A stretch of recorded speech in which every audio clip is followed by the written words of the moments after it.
കഴിഞ്ഞ ക്ലാസ്സിലെല്ലാം ഡീറ്റെയിൽസ് ആയിട്ട് കാര്യങ്ങളൊക്കെ പറഞ്ഞിരുന്നു. ഇനി പറഞ്ഞൊരു കാര്യം കൂടെ പറയാം. അത്തർ ഓയിൽ ഉപയോഗിച്ച് പെർഫ്യൂം ഉണ്ടാക്കാമോ അല്ലേ? അതെ, പറ്റും. യെസ്, അത്തർ ഓയിൽ എന്ന് പറയുന്നത് നാച്ചുറൽ ഓയിലുകളാണ്.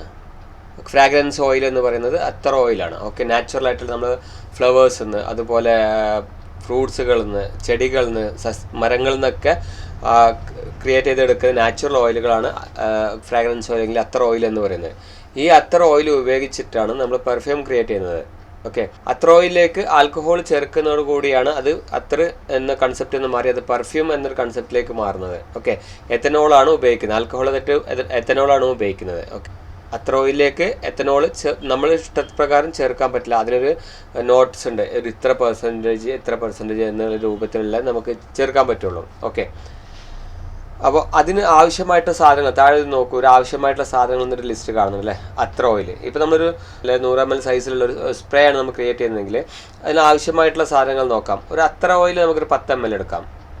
ഓക്കെ, 10 ml എന്ത് ചെയ്യുക, അത്തർ ഓയിൽ എടുത്തു, വളരെ ചെറിയ അളവിലെടുത്തു.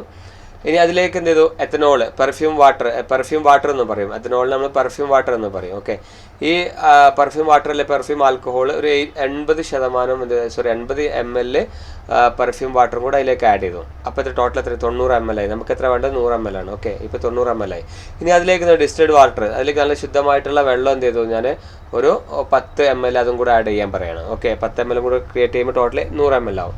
ഇനി ഫിക്സറ്റീവ് നമ്മൾ എന്തിനാണ് ഉപയോഗിക്കുന്നത് നേരത്തെ പറഞ്ഞിട്ടുണ്ടാവാം. ഫിക്സറ്റീവ് ഉപയോഗിക്കുന്നത് ലാസ്റ്റിങ്, അതുപോലെ സ്മെല്ലിന്